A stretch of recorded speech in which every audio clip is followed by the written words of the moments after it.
jujur saja ya, teman-teman sekalian, kita boleh tanyakan kepada diri kita masing-masing ya, kepada diri kita sendiri, apakah kita lebih senang mendengar berita baik ya, prestasi, pencapaian atau apapun lah itu yang terjadi pada orang lain, dibandingkan kita lebih senang mendengar cerita buruk atau berita buruk yang menimpa orang lain tersebut gitu. Mana kira-kira yang lebih kita senang lain gitu. Sadar atau tidak sadar, sebenarnya kita ini manusia itu lebih tertarik kepada berita yang buruk.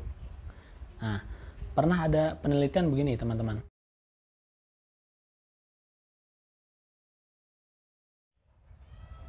Halo teman-teman sekalian, kemarin saya diskusi dengan teman hidup saya. Itu saya bertanya pada dia, kira-kira ide atau topik apa yang selanjutnya akan kita bahas untuk next konten ya. Kemudian teman hidup saya itu dengan spontan berkata, coba aja bahas soal artis yang kemarin masang behel itu, atau anaknya si artis Anu yang anaknya si artis Anu ya, yang sekarang ini sudah remaja dan katanya sudah mulai naksir sama lawan jenisnya gitu. Atau bahas soal artis yang kemarin diberitain itu, beritanya itu cuma gara-gara dia makan nasi ya, makan pakai piring gitu. Atau mungkin bahas, kata teman hidup saya nih, bahas soal aktor yang saat ini sedang hot ya, diberitakan itu bahwa dia sedang selingkuh sama rekan kerjanya di sinetron, yang akhirnya sekarang dia itu nggak ada lagi di sinetron tersebut gitu. Atau mungkin bahas soal artis yang kemarin aja baru ditangkap karena kasus narkoba gitu. Nah gitu. Atau mungkin yang lagi hot kemarin itu soal artis yang diberitakan atau disukan punya anak tapi bukan dari istrinya gitu. Nah, di situ saya tertawa ya, dan saya bilang sama teman hidup saya itu, ngapain juga gitu bahas soal yang menurut saya pribadi itu nggak ada pentingnya atau manfaatnya untuk saya gitu, untuk membahas soal-soal yang receh begitu. Nah, tapi setelah saya pikir-pikir ya teman-teman, kayaknya memang menarik juga gitu. Ya, yang saya maksud menarik di sini yaitu dari sudut pandang kenapa ya orang Indonesia itu, orang kita ya kebanyakan suka dengan pemberitaan receh gitu, atau berita-berita miring soal selebritis tanah air. Padahal mungkin bagi kebanyakan orang itu hal yang nggak penting bagi dia, dan nggak ada gunanya juga kita ngikutin beritanya gitu ya. Tapi kenapa media, baik itu media mainstream maupun anti mainstream ya, media mainstream seperti TV, radio, koran gitu ya, itu, atau media anti mainstream seperti media sosial, itu terus saja memberitakan hal-hal yang kayak gitu. Nah, jawabannya sebenarnya sangat simpel teman-teman ya.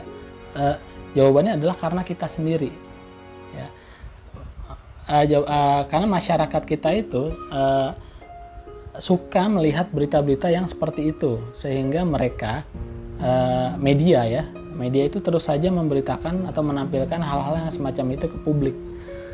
Ibarat pasar, media itu sebetulnya hanyalah industri belaka ya. Mereka adalah produsen, sementara kita adalah konsumen.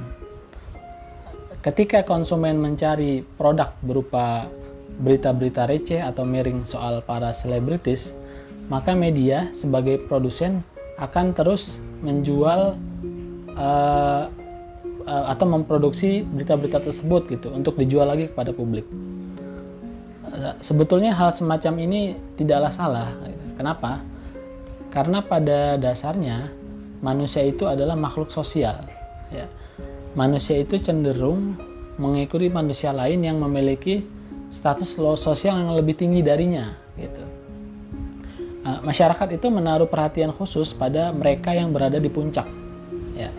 Jadi para seleb itu termasuk golongan yang berada di atas puncak. Terlebih di zaman era informasi ya, era informasi seperti saat ini, obsesi kita kepada para seleb itu dipengaruhi juga oleh derasnya akses ya, tiada henti yang semakin dipermudah dengan munculnya berbagai macam platform media sosial seperti Instagram, TikTok, YouTube dan lain-lain. Nah, namun sebetulnya fenomena selebritis ini sebetulnya bukan hal yang baru gitu teman-teman. Karena sejak zaman dulu masyarakat itu gampang terobsesi pada para pesohor. Contohnya Ratu Victoria misalnya ya. Dulu ya, ini Ratu Victoria itu dialah orang yang pertama kali mengenalkan gaun berwarna putih sebagai pakaian untuk dipakai saat pernikahan. Nah, waktu Ratu Victoria menikah pada abad ke-18 itu sang ratu ini memakai gaun berwarna putih gitu. Sehingga gaun putih ini menjadi sebuah trendsetter atau menjadi suatu kebiasaan baru bagi masyarakat. Nah, padahal mungkin pada saat itu ya Ratu Victoria itu tidak bermaksud untuk menjadikan itu sebagai kebiasaan bagi masyarakat itu. Mungkin Ratu Victoria waktu itu biasa-biasa aja memakai gaun putih, tapi ternyata nyatanya itu menjadi suatu kebiasaan baru bagi masyarakat bahwa kalau seseorang itu kalau ingin menikah maka dia itu harus memakai gaun berwarna putih gitu. Jadi menjadi new trend, menjadi suatu hal yang baru bagi masyarakat dalam hal berpakaian gitu. Nah, masyarakat ini mengamati perilaku individu-individu yang lebih dominan dari mereka, itu sebenarnya alasannya sederhana gitu. Karena masyarakat itu ingin mempelajari apa yang dilakukan oleh individu-individu yang berstatus tinggi dengan harapan mereka bisa menjadi seperti mereka gitu dalam hal perilaku sosial mereka, ataupun mereka beranggapan dengan mereka mempelajari individu-individu yang lebih dominan dari mereka itu bisa lebih mudah menjalani kehidupan sosial di masyarakat gitu. Nah, bicara soal berita miring ya, berita jelek, manusia itu pada dasarnya juga lebih cenderung atau lebih tertarik pada berita miring ya, atau berita buruk mengenai orang lain gitu. Sadar atau tidak sadar, sebenarnya kita ini manusia itu lebih tertarik kepada berita yang buruk. Nah, pernah ada penelitian begini teman-teman. Pernah ada penelitian di sebuah universitas di luar negeri sana ya. Itu intinya begini, penelitiannya intinya begini. Para peserta di dalam penelitian itu, para peserta itu disediakan 10 foto ya, 10 foto orang yang berbeda-beda. Jadi di foto itu ada 10 orang ya, ada 10 orang. Nah, peserta ini disuruh untuk mengambil salah satu foto dari foto-foto tersebut ya. Tapi sebelum peserta ini mengambil foto tersebut, ini pesertanya ini diceritakan dulu tentang hal-hal yang berkaitan dengan orang-orang yang ada di foto tersebut. Nah, cerita daripada foto orang-orang yang ada di foto tersebut ada 3 jenis ceritanya. Yang pertama yaitu adalah soal prestasi atau kebaikan pada orang yang ada di foto. Kemudian yang kedua, soal yang biasa-biasa aja gitu, jadi netral-netral aja ya, nggak ada yang spesial gitu ya, jadi biasa-biasa aja. Nah, yang terakhir, yang ketiga itu adalah soal berita miring atau cerita jelek dari orang yang ada di foto tersebut. Hasilnya apa teman-teman? Hasilnya adalah para peserta itu ternyata lebih tertarik dan fokusnya itu lebih lama kepada cerita orang yang cerita jelek yang ada di dalam foto tersebut gitu. Jadi lebih tertarik pada cerita jelek soal orang yang ada di foto tersebut. Nah, inilah yang dimaksud dalam istilahnya negativity bias ya, atau bias negatif gitu. Jadi jujur saja ya teman-teman sekalian, kita boleh tanyakan kepada diri kita masing-masing ya, kepada diri kita sendiri, apakah kita lebih senang mendengar berita baik ya, prestasi, pencapaian atau apapun lah itu yang terjadi pada orang lain, dibandingkan kita lebih senang mendengar cerita buruk atau berita buruk yang menimpa orang lain tersebut gitu. Mana kira-kira yang lebih kita senangi? Nah, begitulah teman-teman, secara insting manusia itu memang lebih tertarik pada berita jelek soal orang lain, karena memang di otak kita itu memang ada yang dinamakan istilahnya bias negatif gitu. Nah, kembali lagi kalau misalkan ya orang-orang yang biasa-biasa aja dan bukan siapa-siapa, masyarakat itu tertarik soal berita jelek yang terjadi pada dia, apalagi berita jelek itu menimpa seorang yang disebut selebritis atau public figure gitu. Makanya jangan heran di Indonesia ini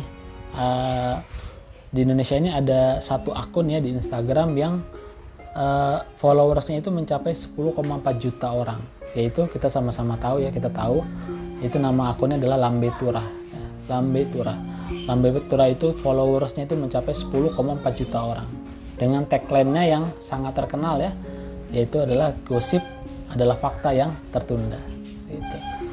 Nah, akun Lambe Tura ini isinya ya mayoritas kita tahu lah ya. Jadi macam-macam berita miring para selebritis tanah air ya, perceraian, perselingkuhan, macam-macam lah itu.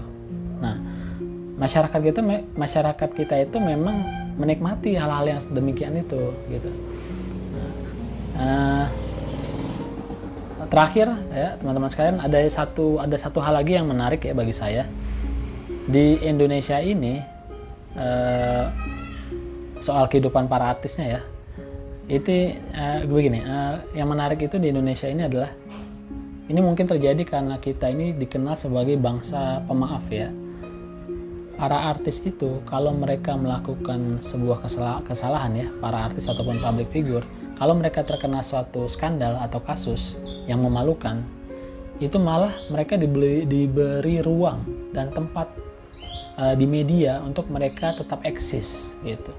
Malahan tidak sedikit dari mereka itu yang setelah terkena kasus, terkena skandal, malahan karir mereka itu malah lebih meningkat gitu dibandingkan saat dirinya belum terkena kasus atau skandal apapun itu. Nah, berbeda dengan di Jepang ya. Di Jepang itu mungkin sudah ada yang pernah dengar ya teman-teman. Itu mantan personel JKT48 ya, Haruka. Nah, Haruka ini pernah bilang bahwa di Jepang itu bedanya dengan Indonesia. Di Jepang itu kalau ada artis, public figure atau selebritas ya apapun, jika mereka tersandung suatu kasus atau skandal, maka sebagai hukumannya artis tersebut ya, public figure tersebut itu tidak akan diberikan tempat lagi oleh media gitu untuk berkarya. Gitu. Mungkin ini ada kaitannya dengan budaya malu di Jepang ya. Jadi malah kebalikannya dengan yang ada di Indonesia gitu, teman-teman. Nah, sebagai penutup di salah satu episode SpongeBob SquarePants ya, pasti teman-teman juga sudah ada yang pernah mendengar. Di salah satu episode itu Squidward itu pernah berkata ya saat dia menonton TV, kemudian Squidward ini berkomentar, "Kenapa berita lokal selalu membicarakan hal bodoh?" Kenapa berita lokal selalu membicarakan hal bodoh? Gitu. Saya ulangi ya. Kenapa berita lokal selalu membicarakan hal bodoh? Nah, kata-kata Squidward ini mungkin memang ada benarnya, gitu. Dan mencerminkan bagaimana pemberitaan para selebritis yang ada di media-media kita, gitu teman-teman. Bagaimanapun dan kapanpun, sepertinya media kita itu akan tetap menampilkan hal-hal yang sebagian dari kita itu anggap tidak berguna dan receh gitu, dan miring, berita-berita jelek. Kenapa? Karena kembali lagi ke hukum pasar yang tadi kita bahas ya teman-teman, hukum pasar. Selama ada permintaan, maka selama itu pula barang tersebut akan tetap dijual gitu. Jadi demikian yang dapat saya sharing ya pada kesempatan kali ini. Sebelumnya saya ingin menyampaikan bahwa di dalam konten ini saya tidak bermaksud menyindir ya, menyinggung atau mendukung siapapun gitu, tidak sama sekali. Namun murni di sini saya ingin mengambil satu sudut pandang lain bahwa dalam hal pemberitaan artis itu ya, ada hal-hal yang terjadi demikian gitu. Dan tentunya saya mohon maaf sekali lagi atas segala kekurangan dan dengan apa yang saya sampaikan. Demikian teman-teman semua, saya akhiri dan terima kasih teman-teman semua.